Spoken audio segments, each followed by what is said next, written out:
15년 전의 겨울은 유난히도 혹독했다.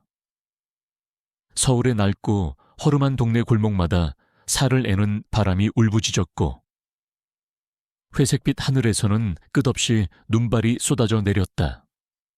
세상의 모든 온기가 사라진 듯한 그곳에 얇은 혹겹옷 하나에 의지한 작은 소년이 있었다. 소년의 이름은 강민준. 굶주림과 추위에 지쳐 이미 감각조차 무뎌진 상태였다. 며칠째 아무것도 먹지 못한 배는 고통스럽게 뒤틀렸고 얼어붙은 손가락과 발가락은 제 것이 아닌 것처럼 느껴졌다. 눈 덮인 담벼락에 기댄 소년은 희미해져가는 의식 속에서 죽음의 그림자를 보았다. 더 이상 버틸 힘이 없다고. 이대로 차가운 눈 속에서 조용히 잠들게 될 것이라고 생각했다. 바로 그때 작은 그림자가 소년에게 다가왔다. 하얀 입김을 뿜으며 다가온 것은 소년과 비슷한 또래의 작은 소녀였다. 통통한 볼이 추위에 빨갛게 얼어 있었지만 소녀의 눈은 어둠 속에서도 유난히 반짝였다. 소녀는 잠시 망설이더니 품 안에 소중하게 감추고 있던 따끈한 김이 피어오르는 왕만두를 소년에게 내밀었다.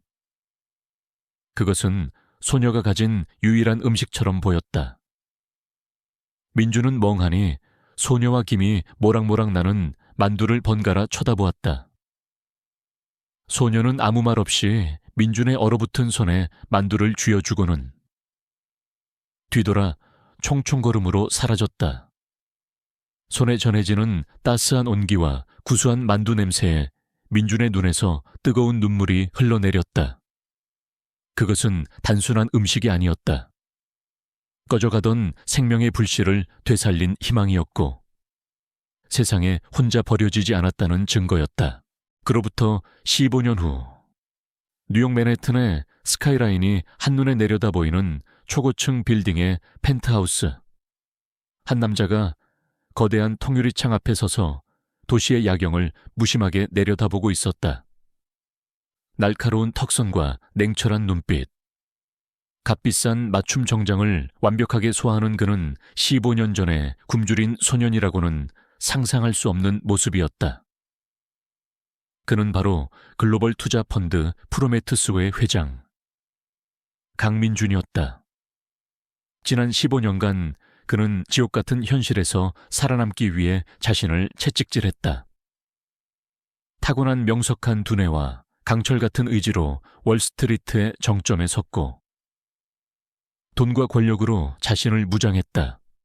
하지만 그의 마음속에는 여전히 혹독했던 그 겨울의 추위와 손안에서 피어오르던 작은 만두의 온기가 선명하게 남아있었다.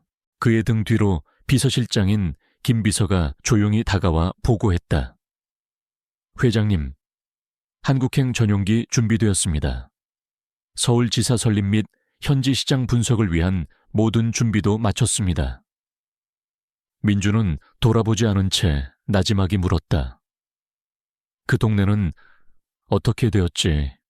그의 질문에 김 비서는 잠시 망설이다가 준비된 자료를 읊었다. 대규모 재개발 프로젝트가 여러 차례 있었으나 일부 구역은 아직 옛 모습을 유지하고 있습니다. 특히 회장님께서 말씀하신 그 작은 식당은 아직 그 자리에 있는 것으로 확인되었습니다. 그 말에 민준의 눈빛이 미세하게 흔들렸다.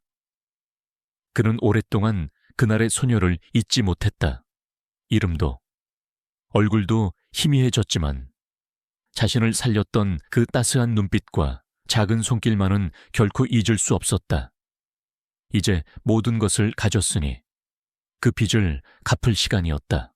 며칠 후 검은 세단 한 대가 서울의 낡은 동네 골목으로 조용히 들어섰다.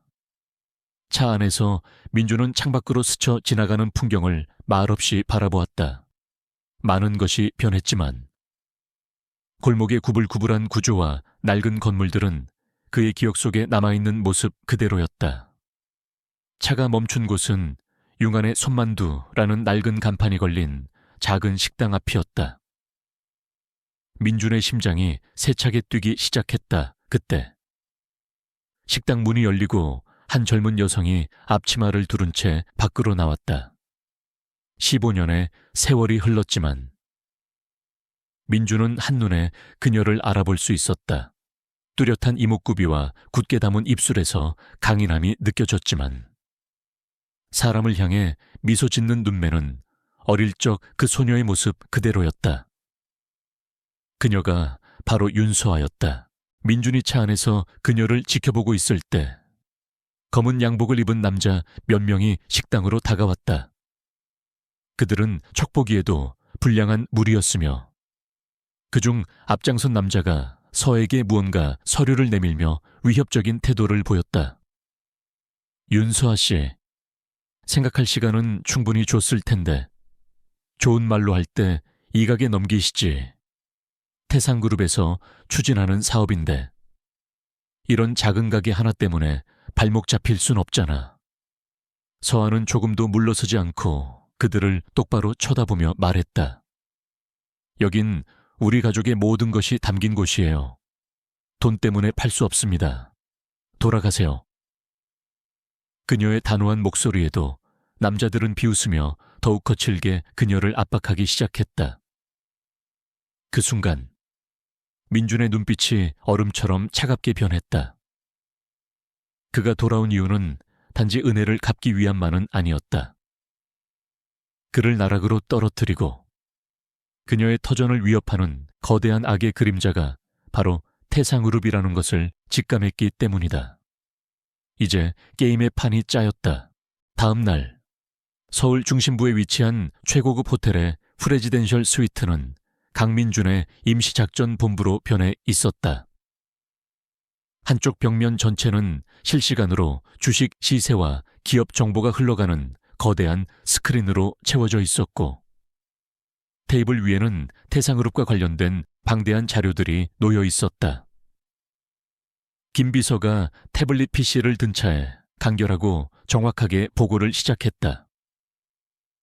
윤서아 씨의 가족이 운영하는 윤간의 손만 두는 태상그룹이 추진 중인 골든스퀘어 복합 쇼핑몰 부지의 마지막 남은 알짜배기 땅입니다.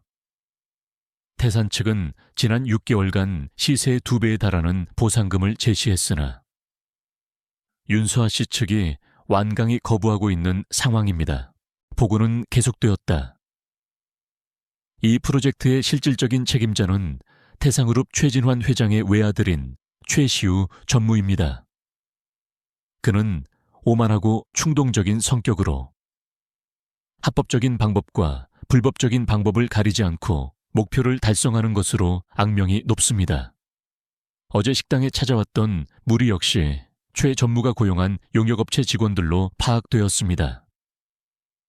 민주는 턱을 구엔 채 눈을 감고 보고를 들었다.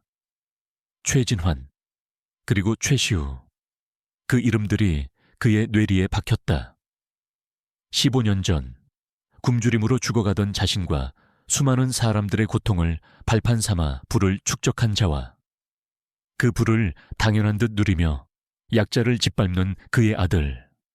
복수의 대상이 명확해지자 그의 심장은 오히려 차갑게 식어갔다. 이것은 단순한 은혜 갚기가 아니었다. 썩어빠진 뿌리를 송두리째 뽑아내기 위한 전쟁의 시작이었다. 민주는 당장 자신의 정체를 드러내고 그녀를 돕는 대신 한 걸음 물러서서 상황을 관망하기로 결정했다. 그는 먼저 지금의 윤서아가 어떤 사람인지, 어떤 상황에 처해 있는지 자신의 눈으로 직접 확인하고 싶었다. 다음 날 오후, 그는 값비싼 정장 대신 평범한 캐주얼 차림으로 갈아입고 다시 그 동네를 찾았다. 그는 식당 건너편의 작은 카페에 자리를 잡고 창밖으로 분주하게 움직이는 서아의 모습을 조용히 지켜보았다. 그녀는 혼자서 주문을 받고 음식을 나르고 테이블을 치우며 쉴 틈 없이 일했다. 허리가 아픈 듯 이따금 허리를 두드리면서도 손님들을 향해서는 밝은 미소를 잃지 않았다. 특히 허리가 굽은 노인 손님에게는 따뜻한 국물을 더 가져다주며 살갑게 안부를 묻는 모습에서 민주는 어릴 적 자신에게 만두를 건네주던 그 따스한 마음이 변치 않았음을 느꼈다. 며칠간의 관찰 끝에 민주는 드디어 윤간의 손만두의 문을 열고 안으로 들어섰다. 어서 오세요. 서아의 낭랑한 목소리가 그를 맞았다. 식당 내부는 낡았지만 정갈했고 공기 중에는 구수한 만두 냄새와 따뜻한 온기가 가득했다. 그의 냉혹한 세계와는 전혀 다른 사람 사는 냄새가 나는 공간이었다. 그는 구석진 자리에 앉아 메뉴판을 보는 척하다가 나지막이 말했다. 왕만두 주세요. 잠시 후 김이 모락모락 피어오르는 왕만두 한 접시가 그의 앞에 놓였다. 15년 전 얼어붙은 손을 녹여주었던 바로 그 만두였다. 그는 천천히 만두 하나를 집어 입으로 가져갔다. 쫄깃한 만두피와 육즙 가득한 만두소가 입안에 퍼지는 순간 잊고 있던 과거의 감각이 파도처럼 밀려왔다. 서아는 그를 그저 처음 보는 손님으로 대하며 맛있게 드세요 라는 말을 남기고 다른 테이블로 향했다. 그녀의 기억 속에는 더 이상 굶주린 소년의 흔적이 남아있지 않았다. 민준이 만두를 거의 다 먹어갈 때쯤 식당 문이 거칠게 열리며 한 무리의 사람들이 들어왔다. 중심에는 값비싼 명품으로 온몸을 치장한 오만함이 가득한 얼굴의 젊은 남자가 서 있었다. 최시우였다. 그는 식당을 한번 훑어보더니 서에게 다가가 비아냥거렸다. 아직도 이따위 구멍가게를 붙잡고 있는 건가? 윤서아 씨, 내가 제안한 금액이면 평생 먹고 살 수 있을 텐데 혹시 더 받고 싶어서 튕기는 건가? 서아는 쟁반을 든 채 그를 차갑게 쏘아보았다. 여기는 제 인생입니다. 돈으로 살 수 있는 게 아니라고 말씀드렸을 텐데요. 최시우는 콧방귀를 뀌며 그녀에게 한 걸음 더 다가섰다. 인생 웃기지 마. 내까짓 게 뭘 안다고. 그냥 순순히 도장 찍고 내 눈앞에서 사라져. 그게 너한테도 좋아. 그가 서아의 팔을 거칠게 잡으려는 순간이었다. 그때 조용히 앉아있던 민준이 자리에서 일어났다. 그는 최시우의 손목을 막지도 소리를 지르지도 않았다. 대신 나지막하고 차가운 목소리로 말했다. 영업 중인 식당에서 다른 손님에게 피해를 주는 건 예의가 아니지 않습니까? 최시우는 갑작스러운 방해에 짜증 섞인 얼굴로 민준을 돌아보았다. 평범한 차림새였지만 그의 몸에서 뿜어져 나오는 위압감은 보통 사람의 것이 아니었다. 최시우가 잠시 주춤하는 사이 민준은 말을 이었다. 그리고 당사자의 동의 없는 부동산 강제 매입 시도는 명백한 불법입니다. 특히 신체적 접촉을 통해 위협을 가하는 행위는 협박죄에 해당될 수 있다는 사실을 태상그룹의 전무라는 분이 모르시는 건 아니겠죠. 그의 목소리는 조용했지만 그 안에 담긴 법률적 지식과 서늘한 경고는 최시우의 안색을 싹 변하게 만들었다. 최시우는 당황스러움과 분노가 뒤섞인 얼굴로 민준을 노려보다가 결국 두고 보자는 상투적인 말을 남기고 부하들을 이끌고 식당을 나갔다. 순식간에 식당에는 다시 정적이 흘렀다. 서아는 놀란 눈으로 자신을 구해준 이 낯선 남자를 바라보았다. 고마움과 동시에 정체를 알 수 없는 그에 대한 경계심이 피어올랐다. 최시우가 떠난 후 식당 안에는 어색한 침묵이 흘렀다. 서아는 아직 가시지 않은 놀라움과 긴장감 속에서 자신을 도와준 낯선 남자를 바라보았다. 그녀는 고개를 숙여 감사 인사를 전했다. 정말 감사합니다. 덕분에 위기를 넘겼어요. 민주는 그저 담담한 표정으로 고개를 저었다. 별 말씀을요. 불의를 보고 지나치지 못했을 뿐입니다.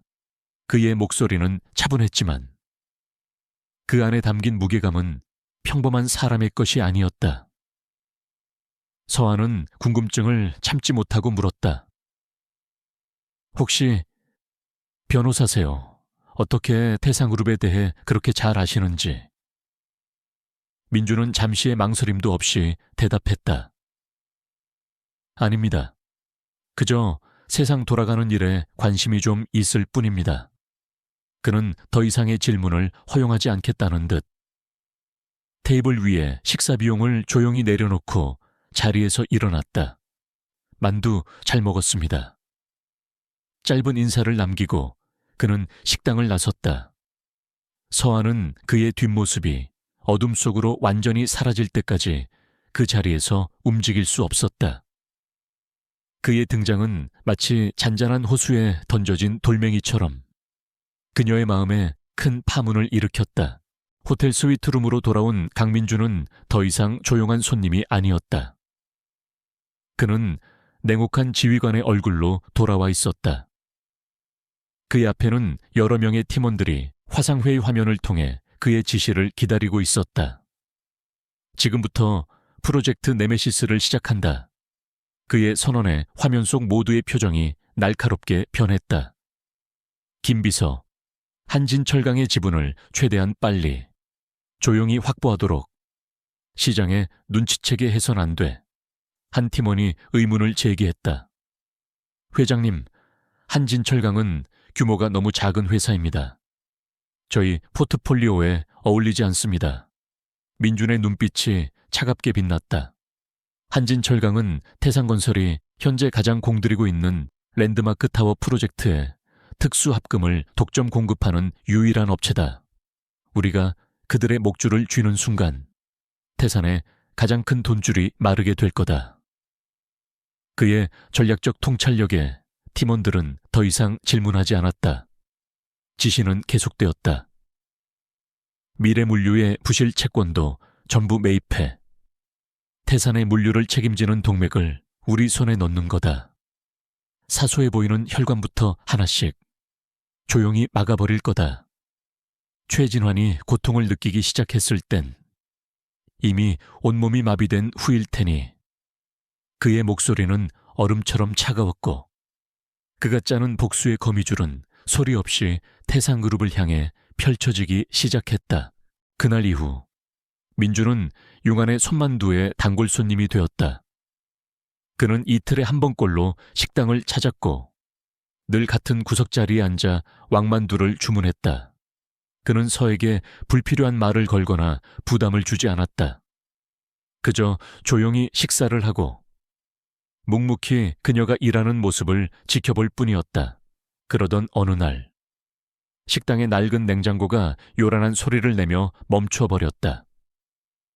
당장 그날 저녁 장사에 쓸 재료들이 가득 들어있어 서아의 얼굴은 하얗게 질렸다.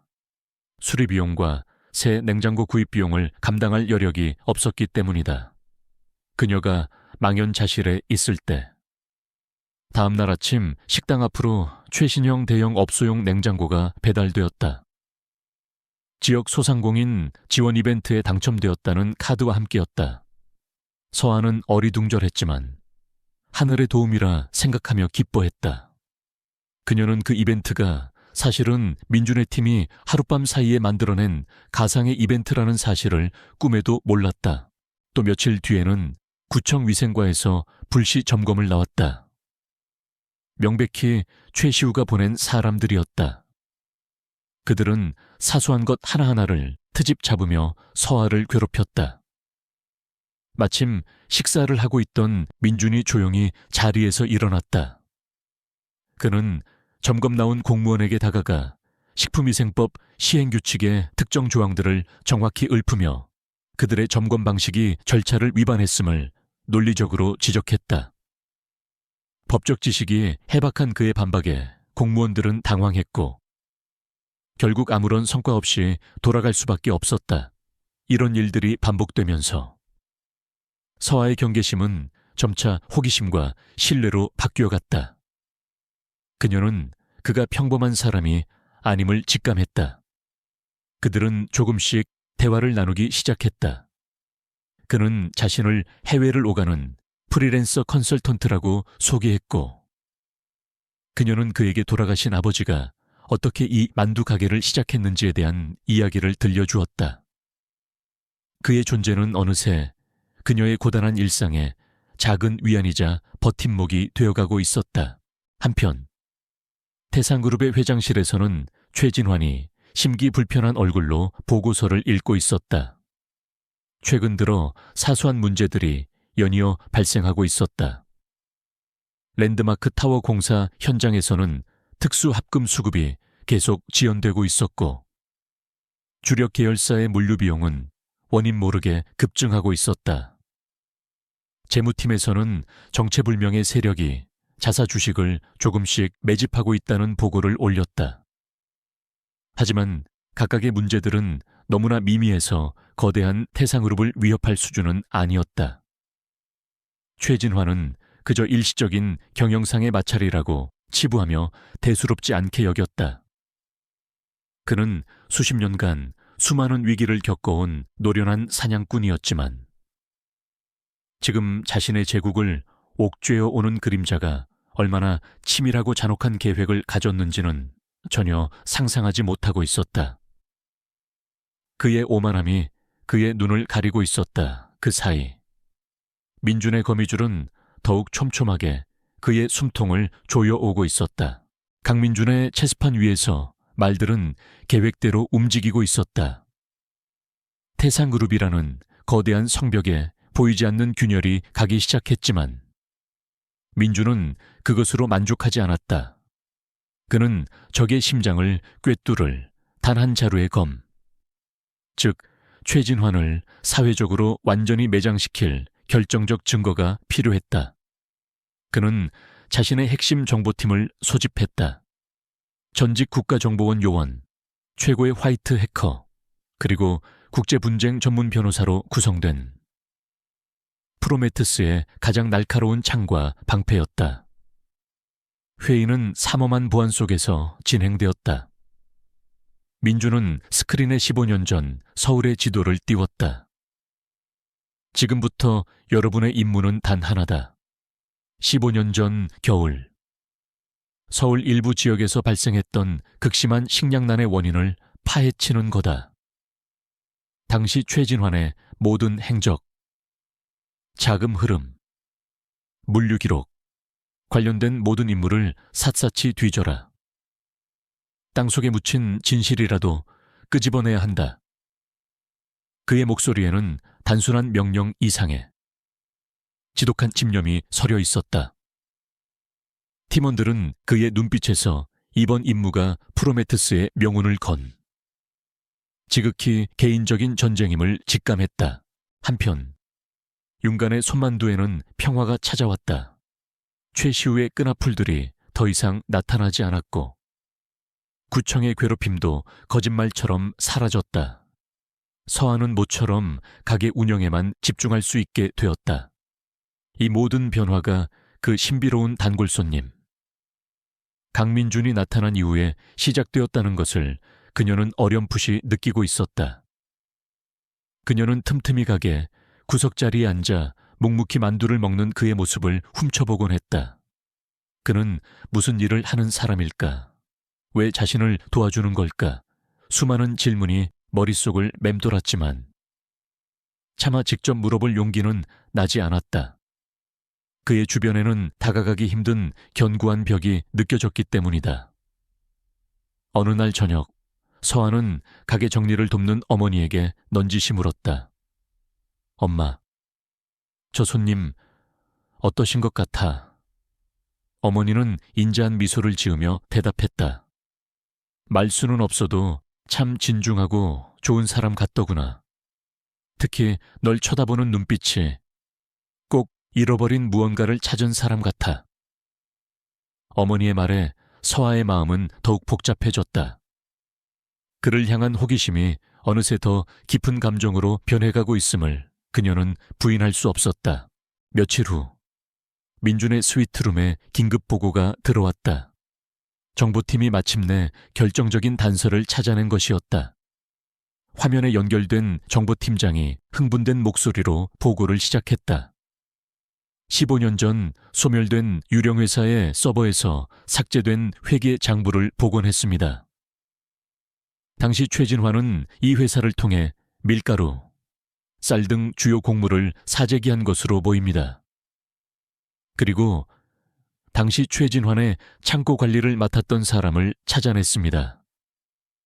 잠시 후 화면에 초췌한 모습의 중년 남성이 나타났다. 그는 신변 보호를 약속받은 후에야 무겁게 입을 열었다. 그의 증언은 충격적이었다. 그때 최진환 상무는 악마였습니다. 그는 정부의 곡물 수입 차질 발표가 나기 직전 내부 정보를 이용해 시장에 풀린 곡물을 닥치는 대로 사들였습니다. 서울 외곽에 버려진 창고 수십 개의 물건을 쌓아두고 일부러 물량을 풀지 않았죠. 남자의 목소리가 떨리기 시작했다. 사람들이 굶주림으로 아우성칠 때 그는 가격이 천정부지로 치솟기만을 기다렸습니다. 그리고 가격이 정점에 달했을 때 물건을 조금씩 풀어 엄청난 폭리를 취했습니다. 우리가 아는 식량난은 자연재해가 아니었습니다. 최진환이 만들어낸 인재렌 사이였습니다. 보고가 끝나자 스위트룸 안에는 무거운 침묵이 흘렀다. 민주는 미동도 없이 화면을 응시하고 있었다. 그의 얼굴은 평소처럼 냉정했지만 그의 눈동자 안에서는 지옥의 불길이 타오르고 있었다. 화면 속 증언은 더 이상 단순한 정보가 아니었다. 그것은 그의 과거를 난도질하는 칼날이었다. 굶주림 속에서 고통스럽게 돌아가신 부모님의 얼굴, 차가운 길바닥에서 희망을 잃어가던 자신의 모습, 그리고 그 지옥 속에서 유일한 온기였던 서아의 작은 손길이 눈앞에 스쳐 지나갔다. 그 모든 비극이 단 한 사람의 탐욕 때문에 벌어진 일이었다. 그의 복수는 이제 개인적인 차원을 넘어섰다. 그것은 15년 전 힘없이 죽어간 모든 이들의 한을 풀어주기 위한 심판이 되어야 했다. 민주는 주먹을 너무 세게 쥔 나머지 손톱이 손바닥을 파고들어 피가 배어나왔다. 옆에 서 있던 김 비서는 그의 몸에서 뿜어져 나오는 살기를 느끼며 저도 모르게 마른 침을 삼켰다. 한참의 침묵 끝에 민주는 천천히 자리에서 일어나 창가로 걸어갔다. 화려한 서울의 야경이 그의 발 아래 펼쳐져 있었다. 하지만 그의 눈에는 도시의 불빛이 보이지 않았다. 오직 복수의 대상, 최진환이 군림하고 있는 태상그룹의 본사 건물만이 선명하게 보일 뿐이었다. 그는 정복자의 시선이 아닌 심판자의 시선으로 도시를 내려다보았다. 이윽고 그가 돌아보며 김 비서에게 명령했다. 그의 목소리는 이전처럼 차분했지만 그 안에는 강철을 녹일 듯한 분노와 결의가 담겨 있었다. 2단계 계획을 실행해 최진환이 빚을 갚을 시간이 됐어. 아주 비싼 이자를 붙여서 그의 선언과 함께 태상그룹을 향한 진짜 전쟁의 서막이 올랐다. 더 이상의 자비도 망설임도 없을 터였다. 태상그룹의 심장부인 최진환 회장의 집무실에는 전운이 감돌고 있었다. 한때 사소한 마찰로 여겼던 문제들은 이제 거대한 암초가 되어 태산이라는 배를 위협하고 있었다.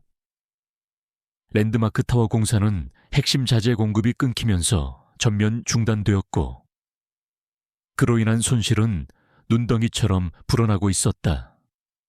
주력 계열사들의 채권을 매입한 정체불명의 채권단은 동시다발적으로 부채 상환을 압박해왔고 주식시장에서는 보이지 않는 손이 태산의 주가를 교묘하게 흔들고 있었다. 최진환은 수십 년간 다져온 동물적인 감각으로 이 모든 것이 우연이 아님을 직감했다. 누군가 치밀한 계획 아래 태산의 숨통을 조여오고 있었다. 그는 비서실장을 호출해 버럭 소리를 질렀다. 대체 누구야? 어떤 놈이 감히 내 제국에 손을 대는 거냐고. 당장 우리 뒤에서 움직이는 놈들 정체를 알아내. 노회한 사냥꾼의 얼굴에 처음으로 초조함과 분노가 뒤섞인 그림자가 드리워졌다. 그는 아직 몰랐다. 자신이 상대하는 적이 과거 자신이 짓밟았던 굶주린 소년이라는 사실을. 그 경랑의 중심에서 강민주는 여전히 융안의 손만두의 조용한 손님이었다. 그와 서아의 관계는 이제 단순한 가게 주인과 손님을 넘어 말없이도 서로를 이해하는 편안한 사이로 발전해 있었다. 어느 늦은 저녁, 마지막 손님이 떠난 후 민주는 자리에서 일어나지 않고 묵묵히 서아의 가게 정리를 도왔다. 그가 비싼 셔츠에 소매를 걷어붙이고 테이블을 닦는 모습은 월스트리트를 호령하는 냉혹한 승부사의 모습과는 너무나도 달랐다. 함께 설거지를 하며 서아는 용기를 내어 물었다. 민준 씨는 가족 없으세요? 한 번도 가족에 대해 얘기한 적이 없는 것 같아서요. 그 질문에 민준의 손이 순간 멈칫했다. 그는 시선을 그릇에 고정한 채 마른 목소리로 대답했다. 어릴 때 다 돌아가셨어요. 아주 추운 겨울이었죠. 짧은 대답이었지만 그 안에 담긴 깊은 슬픔과 고독이 서아의 마음에 고스란히 전해졌다. 그녀는 더 이상 묻지 않았다. 대신 그의 상처를 보듬어주고 싶다는 따뜻한 감정이 싹 텄다. 그가 가진 신비로운 배경보다 그의 안에 숨겨진 외로움이 먼저 보이기 시작한 순간이었다. 아버지에게 연일 질책을 받으며 궁지에 몰린 최시우는 이성을 잃고 있었다. 작은 만두 가게 하나 처리하지 못해 그룹 전체의 프로젝트를 위협한다는 비난은 그의 자존심을 산산조각냈다. 그는 더 이상 합법적인 테두리 안에서 움직이지 않기로 결심했다. 그는 자신의 권력을 이용해 구청의 고위 간부에게 압력을 넣었고 며칠 뒤 소방서와 구청 직원들이 대거 융안의 손만두에 들이닥쳤다. 그들은 사전에 조작된 서류를 들이밀며 가게 곳곳을 헤집었다. 가스 누출 위험 감지 건물 구조, 안전 진단 D등급, 당장 영업을 중지하고 건물을 폐쇄해야 합니다. 일방적인 통보였다. 서아와 그녀의 어머니는 필사적으로 항의했지만 그들은 막무가내로 가게 입구에 붉은색에 영업정지 명령서를 붙이고 사람들을 모두 내쫓았다. 수십 년간 가족의 삶의 터전이었던 가게가 순식간에 문을 닫게 되자 서아는 망연자실한 채 그 자리에 주저앉았다. 눈앞이 캄캄했다. 거대한 권력 앞에서 자신은 너무나도 무력한 존재였다.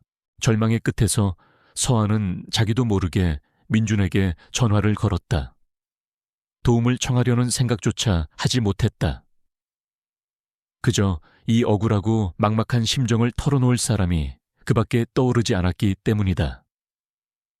수화기 너머로 그녀의 울먹이는 목소리를 들은 순간 민준의 눈빛이 순식간에 변했다. 그의 눈에서는 지금까지 단 한 번도 보이지 않았던 모든 것을 불태워버릴 듯한 무서운 분노가 이글거렸다. 그는 감정을 억누른 차가운 목소리로 말했다. 거기 그대로 있어요. 아무 걱정 말고 내가 처리할 테니. 전화를 끊은 그는 곧바로 다른 번호를 눌렀다. 상대는 서울시 부시장이었다. 민준의 목소리에는 어떤 감정도 실려있지 않았다. 나 강민준이요. 지금 당장 종로구청장이 융안의 손만두에 내린 부당한 영업정지 명령을 철회하게 만드시오. 1시간 주지. 만약 해결되지 않는다면 당신의 정치 생명은 물론이고 서울시의 모든 인프라 펀드가 어떻게 되는지 직접 보게 될 거요. 그것은 부탁이 아닌 거역할 수 없는 통보였다.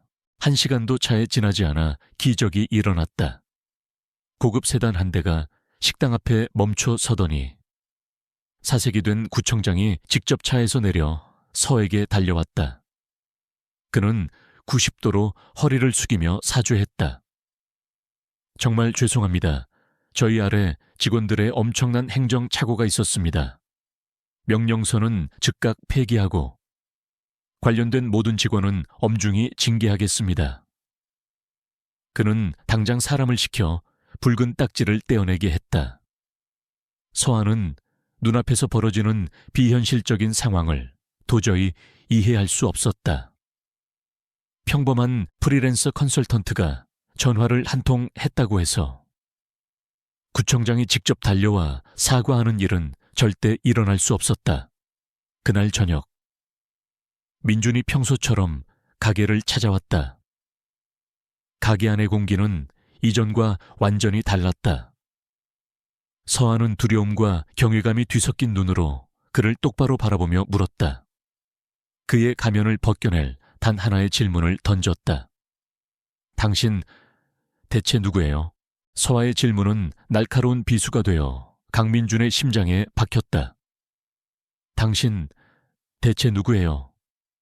그녀의 눈동자는 더 이상 호기심이나 경계심이 아니었다. 그의 힘을 직접 목격한 자의 경외감과 알 수 없는 두려움이 가득했다. 민준은 오랫동안 이 순간을 준비해왔지만 막상 그녀의 흔들리는 눈빛과 마주하자 모든 것이 무너져 내리는 듯했다. 그는 천천히 고개를 끄덕였다. 그의 평소와 같은 무표정한 얼굴이었지만 그 안에는 수만 가지 감정이 소용돌이치고 있었다. 그는 더 이상 이 작은 식당에서 평범한 손님의 가면을 쓰고 그녀를 대할 수 없었다. 그는 나지막한 목소리로 말했다. 나가서 얘기하죠. 조용한 곳으로 갑시다. 당신에게 해야 할 이야기가 있습니다. 그의 목소리에 담긴 무게감의 서한은 자신도 모르게 고개를 끄덕였다.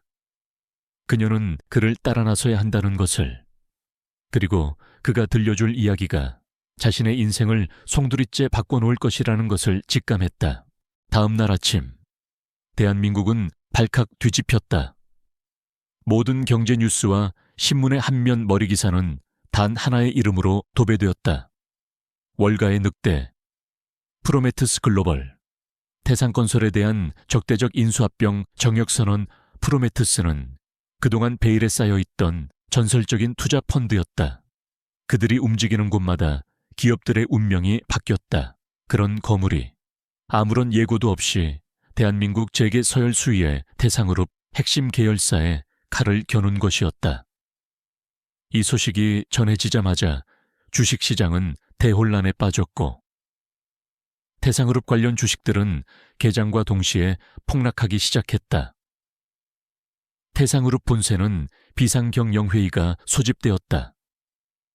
최진환 회장은 보고서를 집어던지며 평생 처음 겪는 당혹감과 분노에 휩싸여 고함을 질렀다. 프로메트스 강민준 대체 누구냐? 이놈은 우리가 저들과 무슨 원한 관계가 있다고 수십 년간 수많은 정적들을 짓밟고 왕좌에 오른 그였지만 이번만큼은 상대의 의도조차 파악할 수 없었다. 보이지 않는 곳에서 날아온 암기에 속수무책으로 당하고 있는 형국이었다. 같은 시각, 민주는 서아를 데리고 남산이 보이는 한적한 공원으로 향했다. 도시의 소음이 멀어지고 그들 사이에는 무거운 침묵만이 흘렀다. 서아는 차 안에서 스마트폰으로 뉴스를 확인하고 이미 충격에 빠진 상태였다. 그녀 앞에 있는, 며칠 전까지만 해도 그저 조용하고 친절한 단골 손님이었던 남자가 지금 대한민국을 뒤흔들고 있는 거대한 폭풍의 눈이라는 사실을 도저히 믿을 수 없었다. 뉴스에 나온 그 사람, 프로메트스 회장이 민준 씨였군요. 그녀의 목소리는 미세하게 떨리고 있었다. 민준은 벤치에 앉아 도시를 내려다보며 드디어 기나긴 이야기의 첫 장을 열었다. 그의 목소리는 낮고 건조했지만 그 안에는 15년 묵은 한이 서려 있었다. 이야기는 아주 춥고 배고팠던 겨울로부터 시작됩니다. 그는 모든 것을 털어놓았다. 부모님을 잃고 거리를 떠돌던 어린 시절, 죽음의 문턱에서 세상을 원망하며 쓰러져 가던 순간, 그리고 그때 나타난 한 소녀. 그는 얼어붙은 손에 전해지던 따끈한 왕만두의 온기와 절망 속에서 유일한 빛이 되어주었던 그녀의 선한 눈빛을 생생하게 묘사했다. 그 작은 온기가 자신의 꺼져가던 생명을 되살렸고 반드시 살아남아 이 빚을 갚겠다는 다짐이 지옥 같은 삶을 버티게 한 유일한 이유였다고 고백했다. 그의 이야기에 서아의 눈에는 눈물이 고였다. 그녀는 전혀 기억하지 못하는 아주 작은 선행이 한 사람의 인생을 구원했다는 사실이 믿기지 않았다. 민준의 이야기는 이어졌다. 당신을 찾기 위해 한국에 돌아왔습니다. 그리고 당신이 당신의 가족이 누군가에게 고통받고 있는 것을 봤습니다. 그래서 그 배우를 파헤치기 시작했죠. 그의 목소리가 차갑게 가라앉았다. 그리고 알게 됐습니다. 지금 당신을 위협하는 자가 15년 전 나를 죽음으로 내몰고 수많은 사람들을 굶주리게 만들었던 바로 그 장본인이라는 것을. 그의 마지막 말은 서아의 심장을 관통했다. 태상으룹. 최진환 회장이 과거에 저지른 끔찍한 악행에 대한 모든 진실이 그의 입을 통해 폭로되었다. 그녀가 어렴풋이 기억하는 유난히 힘들었던 그 겨울의 배후에 그런 추악한 진실이 숨겨져 있었다는 사실에 그녀는 온몸에 소름이 돋았다. 이제야 모든 퍼즐 조각이 맞춰졌다. 그가 왜 태상그룹과 싸우는지, 왜 자신의 곁에 나타났는지, 그녀는 천천히 고개를 들어 민준의 얼굴을 바라보았다. 대한민국을 움직이는 거대한 자본가의 얼굴이 아니었다. 그곳에는 15년의 세월을 뛰어넘어 여전히 상처받고 외로워 보이는 한 소년이 울고 있었다. 그녀는 자신도 모르게 손을 뻗어 그의 뺨을 감쌌다. 그의 차가운 피부 위로 그녀의 따뜻한 눈물이 떨어졌다. 더 이상 그가 누구인지는 중요하지 않았다. 그녀의 세상은 이미 그를 중심으로 돌기 시작했다. 거대한 전쟁의 한복판에서 그들은 비로소 서로의 진짜 모습을 마주하고 있었다. 공원 벤치 위 강민준의 고백이 남긴 여운이 무겁게 가라앉아 있었다. 서아는 충격과 슬픔, 그리고 알 수 없는 운명의 장난에 대한 경이로움 속에서 천천히 자신의 마음을 정리했다. 민주는 자신 때문에 그녀를 위험한 복수극에 끌어들인 것에 대한 죄책감에 고개를 숙였다. 미안합니다. 당신을 이런 싸움에 휘말리게 할 생각은 없었습니다. 이제라도 여기서 멈추고 내게서 멀리 떠나는 게 당신에게는 안전할 겁니다. 그의 목소리에는 그녀를 지키고 싶은 진심이 담겨 있었다. 하지만 서아는 단호하게 고개를 저었다. 그녀는 그의 손을 마주 잡았고 그녀의 눈빛은 더 이상 연민이나 동정이 아닌 강한 결의로 빛나고 있었다. 아니요, 이건 이제 민준 씨 혼자만의 싸움이 아니에요. 최진환 회장은 당신의 과거만 짓밟은 게 아니에요. 그는 우리 동네 사람들의 삶을 망가뜨렸고 우리 가족의 터전을 빼앗으려 했어요.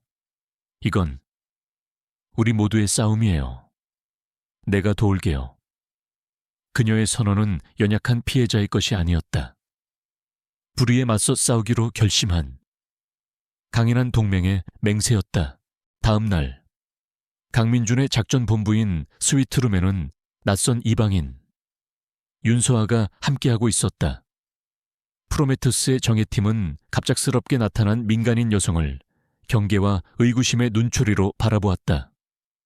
그녀가 회장의 유일한 약점이 될 수도 있다고 생각했다. 하지만 민주는 팀원들 앞에서 서아를 프로젝트 네메시스의 가장 중요한 파트너라고 소개하며 논란을 잠재웠다. 회의가 시작되자 서한은 모두의 예상을 깨고 새로운 공격 루트를 제시했다. 회장님의 금융 데이터와 증언은 완벽해요. 하지만 차가운 숫자만으로는 최진환이라는 인간의 탐욕을 대중에게 온전히 보여줄 수 없어요. 우리에게는 사람들의 목소리가 필요해요. 그녀는 민준이 미처 생각하지 못했던 부분을 정확히 짚어냈다. 그 겨울을 기억하는 사람들. 최진환 때문에 가족을 잃고 가게를 잃었던 피해자들의 피눈물이 담긴 증언 말이에요. 그게 바로 최진환의 심장을 꿰뚫을 가장 강력한 무기가 될 거예요. 그녀의 제안에 회의실의 공기가 바뀌었다. 냉철한 전략가들만 모인 곳에 비로소 뜨거운 인간의 심장이 더해진 순간이었다. 그날부터 서한은 전장의 최전선에 나섰다. 그녀는 동네 구석구석을 누비며 15년 전의 기억을 가진 어르신들을 찾아다녔다. 처음에는 모두가 입을 열기 두려워했다. 태상그룹이라는 이름이 주는 위압감과 다시 떠올리고 싶지 않은 고통스러운 과거 때문이었다. 하지만 서한은 포기하지 않았다. 그녀는 자신의 가게가 겪었던 일을 진솔하게 털어놓으며 이제는 정의를 되찾을 기회가 왔다고 진심으로 설득했다. 그녀의 진심에 굳게 닫혔던 사람들의 마음이 조금씩 열리기 시작했다. 평생 약국을 운영해온 할아버지는 영양실조로 아내를 잃었던 그 겨울을 회상하며 눈물을 흘렸고, 작은 방직 공장을 운영하다가 원자재가 폭등으로 헐값에 공장을 넘겨야 했던 한 가족은 분노의 참목소리로 그날의 억울함을 토해냈다. 민준의 팀은 이 모든 증언들을 안전한 장소에서 법적 효력을 갖춘 영상으로 기록했다.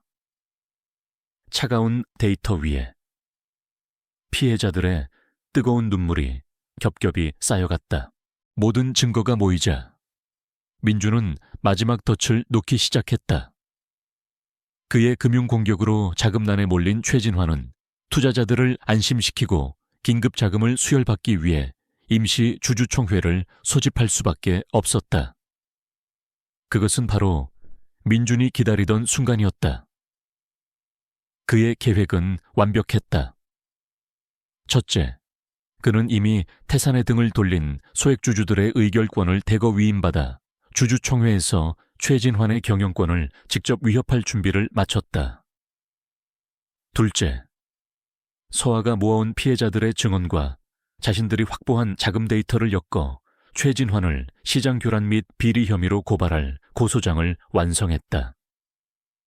셋째, 대한민국에서 가장 신뢰받는 탐사보도팀과 비밀리에 접촉하여 주주총회 당일 모든 진실을 담은 기획기사를 터뜨리기로 약속받았다. 금융과 법, 그리고 여론이라는 세 개의 거대한 창이 모두 최진환이라는 단 하나의 목표물을 향해 조준을 마친 상태였다.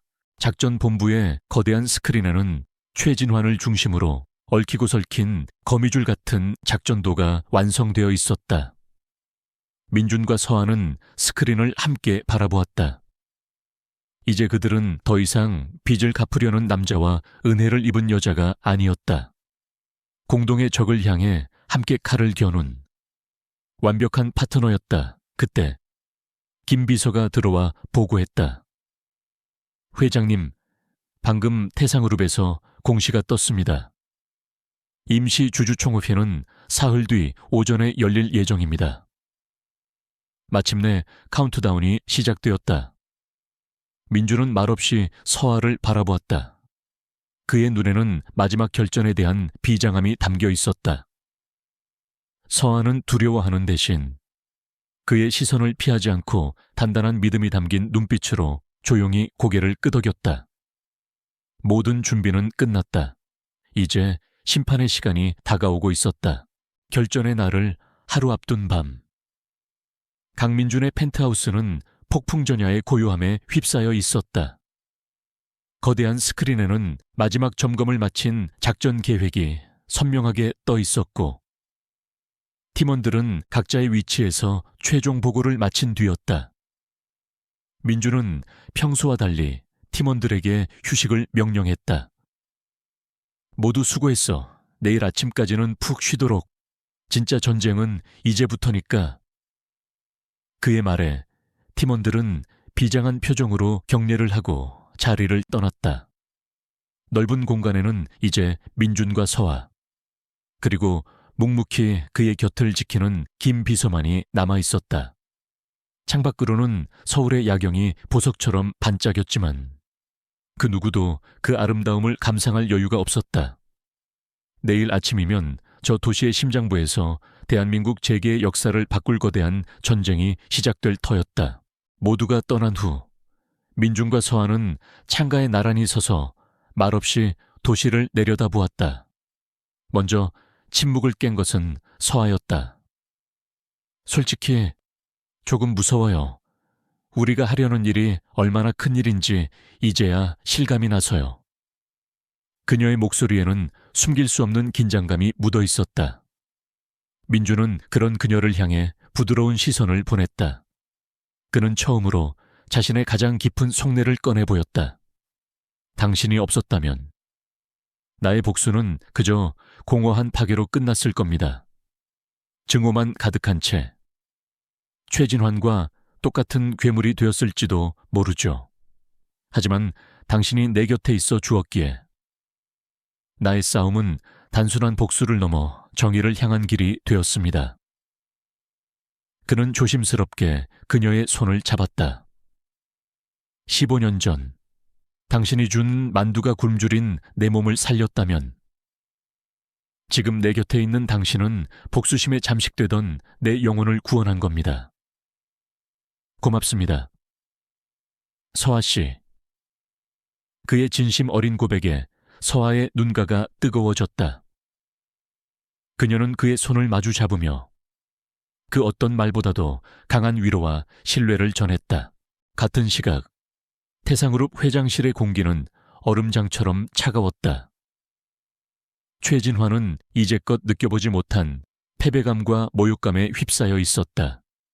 그의 정보팀이 마침내 프로메트스의 회장 강민준의 신상 정보를 가져왔지만 서류에 적힌 정보는 그에게 아무런 단서도 주지 못했다.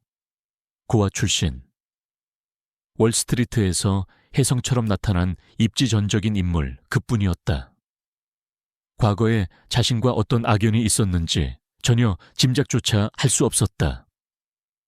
변호인단은 주주총회에서 경영권을 방어하는 것이 사실상 불가능하며 검찰 고발까지 이어진다면 실형을 피하기 어려울 것이라는 비관적인 보고를 올렸다.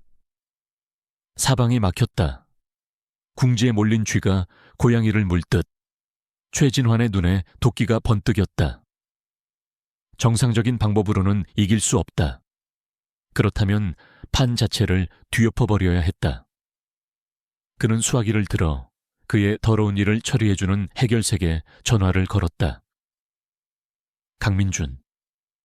그놈의 모든 것을 샅샅이 뒤져 가족, 친구, 여자, 약점이 될 만한 건 뭐든지 찾아내 주총이 열리기 전까지 그놈을 무너뜨릴 무기를 가져와. 해결사의 정보망은 빨랐다. 몇 시간이 차에 지나지 않아 최진환의 책상 위에 사진 몇 장이 놓였다. 사진 속에는 강민준이 있었다. 하지만 배경은 그의 회사나 고급 저택이 아니었다. 허름한 동네의 작은 만두가게 앞이었다. 그리고 그의 옆에는 늘 한 여자가 함께 있었다. 융안의 손만두의 주인 윤서아 해결사가 보고했다. 회장님, 강민준은 유령 같은 놈입니다. 가족도 친구도 없습니다. 유일하게 정기적으로 만나는 사람이 바로 이 여자입니다. 몇 주 동안 거의 매일같이 저 가게를 드나들었습니다. 최진환은 사진 속 서아의 얼굴을 뚫어져라 쳐다보았다. 자신이 벌레처럼 여기며 짓밟으려 했던 그 가게. 그 여자, 수십억 달러를 움직이는 거대 자본가가 왜 이런 허름한 가게에 집착하는 것일까? 그는 그들의 관계가 얼마나 깊은지, 어떤 사연이 얽혀 있는지 알지 못했다. 하지만 포식자의 본능이 속삭이고 있었다. 저 여자가 바로 강민준의 유일한 약점이라고 최진환의 입가에 몇 주 만에 처음으로 잔인하고 비틀린 미소가 떠올랐다. 그는 마침내 방역의 카드를 찾아낸 것이었다. 그는 패배 직전의 도박사가 마지막 패에 모든 것을 거는 심정이었다. 그는 다시 수화기를 들고 해결색의 마지막 명령을 내렸다. 목소리는 얼음처럼 차갑고 단호했다.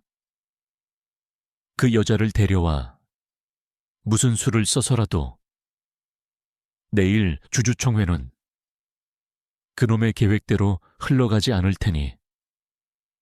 전화기 너머로 해결사의 짧은 대답이 들려왔다. 차가운 통화가 끝나자 최진환은 창밖의 도시를 보며 승리를 예감하는 듯 섬뜩한 웃음을 흘렸다. 이제 이 싸움은 더 이상 돈과 경영권의 문제가 아니었다. 목숨을 건 잔혹한 게임으로 변질된 순간이었다. 임시 주주총회가 열리는 날 아침, 서울의 한 최고급 호텔 컨퍼런스 홀은 살얼음판 같은 긴장감으로 가득했다. 수백 명의 주주와 기자들이 자리를 가득 메운 가운데 단상에 선 최진환 회장은 애써 태연한 표정을 지어 보였지만 미세하게 떨리는 그의 손끝은 그의 초조함을 감추지 못했다. 그때 장내의 모든 소음이 멎었다. 홀의 육중한 문이 열리고 변호인단과 김비서를 대동한 강민준이 모습을 드러냈기 때문이었다. 월가를 지배하는 베일 속의 제왕이 처음으로 대중 앞에 나타난 순간이었다.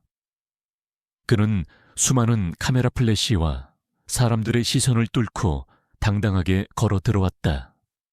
홀 반대편에 선 최진환과 그의 시선이 허공에서 부딪혔다.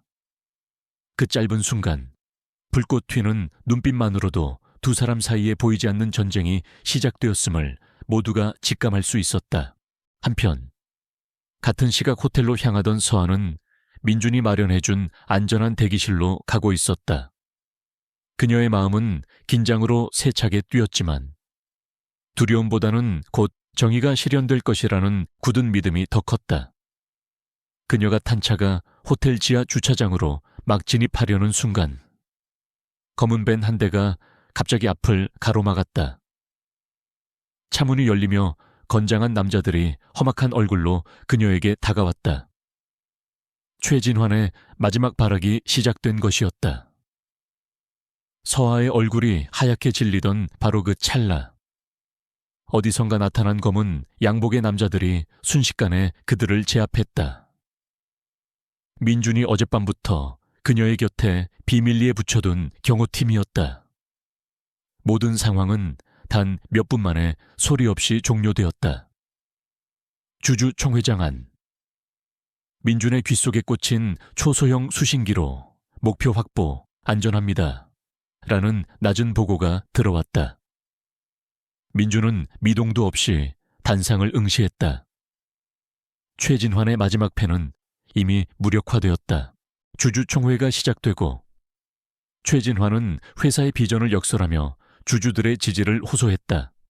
그의 연설이 끝나자 마침내 강민준이 위임받은 주주들을 대표해 발언대에 섰다. 그는 감정적인 연설 대신 거대한 스크린의 차가운 데이터와 그래프를 띄웠다. 최진환 회장이 지난 5년간 추진한 무리한 사업 확장으로 태상그룹의 부채 비율은 400%를 넘어섰습니다. 또한 여기 보시는 이 유령 회사들을 통해 최소 1천억 원 이상의 비자금이 조성된 정황이 포착되었습니다. 그는 날카로운 분석과 명백한 증거로 최진환의 경영 신화를 조목조목 무너뜨렸다. 그의 논리 정연한 공격에 장내는 술렁이기 시작했고 최진환의 얼굴은 굳어졌다. 최진환이 자금 흐름은 실무진의 착오일 뿐이라고 필사적으로 반박하려는 순간 민준은 그의 숨통을 끊을 비장의 카드를 꺼내 들었다. 최진환 회장의 착오는 과거에도 있었습니다. 아주 오래전 그의 탐욕이 수많은 사람들을 고통으로 내몰았던 시절이 있었죠. 민준의 말과 함께 장내의 조명이 어두워지고 스크린에는 주가 그래프 대신 눈물 흘리는 노인들의 얼굴이 나타나기 시작했다. 15년 전 최진환이 일으킨 인위적인 식량난으로 가족과 전 재산을 잃어야 했던 피해자들의 영상 증언이었다. 저 사람 때문에 내 아내가 굶어 죽었소. 평생 일군 내 공장을 헐값에 넘겨야 했어요. 피해자들의 절규가 장내에 울려 퍼지자 기자들은 미친 듯이 카메라 셔터를 눌러댔고 주주들은 경악과 분노를 금치 못했다. 기업의 경영권 다툼은 순식간에 한 인간의 추악한 과거를 고발하는 심판의 장으로 변했다.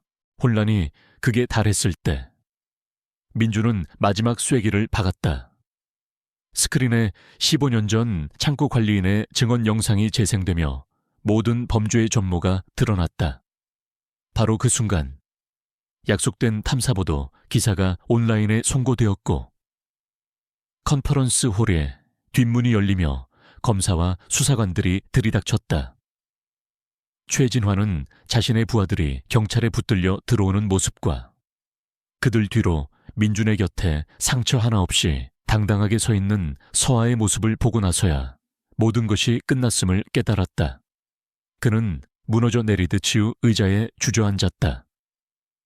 그의 눈에 비친 강민준의 얼굴 위로 아주 잠깐 기억조차 못하던 굶주린 소년의 환영이 스쳐 지나갔다. 검사들이 다가와 차가운 수갑을 그의 손목에 채웠다. 한 시대를 풍미했던 탐욕의 제왕이 몰락하는 순간이었다. 수많은 카메라 플래시 속에서 민주는 비로소 서아의 손을 굳게 잡았다. 길고 길었던 전쟁이 마침내 끝났다. 최진환의 제국이 무너진 후 몇 달의 시간이 흘렀다. 대한민국을 떠들썩하게 했던 사건은 어느덧 사람들의 기억 속에서 조금씩 잊혀갔지만 그들이 남긴 변화의 바람은 결코 멈추지 않았다. 뉴스 헤드라인은 정의의 승리를 간결하게 요약해 주었다. 최진환 전 태상그룹 회장, 무기징역 선고. 태상그룹, 프로메테스 주도의 대대적인 구조조정 착수. 과거 시장 교란 피해자들을 위한 특별보상기금 설립. 거시적인 차원의 심판은 그렇게 마무리되었다. 그리고 그 변화의 중심에는 이제 더 이상 복수의 화신이 아닌 강민준이 있었다. 그는 태상그룹의 불법적인 자금들을 환수하여 그들이 상처 입혔던 낡은 동네를 되살리는 데 사용했다. 차가운 재개발이 아닌 사람들의 온기가 살아있는 따뜻한 재생이었다. 낡은 건물들은 보수되었고 아이들을 위한 작은 도서관과 어르신들을 위한 쉼터가 생겨났다. 옛 태상그룹의 회장실. 최진환의 탐욕으로 가득 찼던 공간은 이제 새로운 희망을 상징하는 장소로 바뀌어 있었다. 민주는 태상그룹을 프로메테스에 흡수하는 대신 전문 경영인에게 맡겨 윤리적인 기업으로 재탄생시키는 길을 택했다. 그의 목표는 정복이 아니라 정화였기 때문이다. 그는 새로 임명된 경영진에게 그룹 수익의 일정 부분을 영구적으로 사회에 환원하는 재단을 설립할 것을 지시했다. 그의 모든 일을 곁에서 지켜본 김 비서가 존경심이 가득한 눈으로 물었다. 이제 모든 것이 끝났습니까? 민주는 창밖으로 활기를 되찾은 도시를 바라보며 나지막이 대답했다. 아니, 이제 시작이지. 그의 얼굴에는 더 이상 과거의 그늘이 없었다. 그는 마침내 길고 길었던 복수의 여정을 끝내고 미래를 향한 첫걸음을 내디딜 준비를 마친 것이었다. 어느 맑은 가을날, 민주는 조용히 부모님의 묘소를 찾았다. 그는 비석 앞에 국화꽃 한 다발을 내려놓고 아주 오랫동안 못다한 이야기를 털어놓았다. 자신의 고통스러웠던 과거와 치열했던 복수의 과정, 그리고 마침내 마음의 평화를 찾게 된 현재에 대해 담담히 고백했다. 그의 독백은 더 이상 한 맺힌 절규가 아니었다. 모든 것을 내려놓고 비로소 자유로워진 자의 평온한 인사였다. 그는 묘소를 떠나며 하늘을 올려다보았다. 눈부신 햇살이 그의 얼굴 위로 쏟아져 내렸다. 그는 이제 더 이상 굶주리고 외로웠던 소년이 아니었다. 사랑하는 사람과 함께 새로운 삶을 살아갈 준비가 된 한 명의 온전한 남자였다. 과거의 상처는 아물었고 그 자리에는 새살이 돋아나고 있었다. 그날 저녁, 민주는 융안의 손만두를 찾았다. 리모델링을 거쳐 더욱 깔끔해졌지만 가게의 따뜻하고 정겨운 분위기는 그대로였다. 주방에서 웃으며 만두를 빚고 있는 서아의 모습이 보였다. 그는 값비싼 정장이 아닌 편안한 스웨터 차림이었다. 그는 처음 이곳을 찾았던 날처럼 조용히 그녀가 일하는 모습을 지켜보았다. 마지막 손님이 떠나고 가게 안에 두 사람만 남았을 때 민주는 그녀에게 다가갔다. 그는 거창한 말 대신 그들의 역사가 시작된 바로 그곳에서 진심을 담아 이야기했다. 그리고 그의 주머니에서 작고 아름다운 반지가 나왔다. 15년 전, 당신은 나에게 만두를 주며 내 목숨을 살렸습니다. 오늘은 내가 당신에게 이 반지를 주며 당신의 남은 인생을 나와 함께 해달라고 부탁하고 싶습니다. 이건 빚을 갚는 게 아니에요. 당신이 나의 집이고 나의 모든 것이기 때문입니다. 서아 씨. 그의 고백에 서아의 눈에서 행복의 눈물이 흘러내렸다. 그녀는 말없이 고개를 끄덕였고 민주는 그녀의 손가락에 반지를 끼워주었다. 그들의 길고 길었던 여정이 마침내 사랑으로 완성되는 순간이었다. 1년 후 어느 화창한 봄날, 활기가 넘치는 동네 골목을 민준과 서아가 손을 잡고 걷고 있었다. 그들은 새로 지어진 커뮤니티 센터에 들러 어르신들과 정답게 인사를 나누고 아이들이 뛰노는 모습을 보며 행복하게 미소 지었다. 그들의 마지막 발걸음이 멈춘 곳은 여전히 따뜻한 김이 피어오르는 융안의 손만두였다. 가게 안에서는 서아의 어머니가 행복한 얼굴로 만두를 빚고 있었다. 민주는 익숙하게 앞치마를 둘렀다. 월스트리트를 호령하던 거대 자본가는 이제 없었다. 그 자리에는 사랑하는 아내와 함께 웃으며 만두를 빚는 세상에서 가장 행복한 한 남자가 서 있을 뿐이었다. 춥고 배고팠던 겨울에 시작된 그들의 이야기는 가장 따뜻하고 찬란한 봄날의 풍경 속에서 영원히 계속될 것이었다.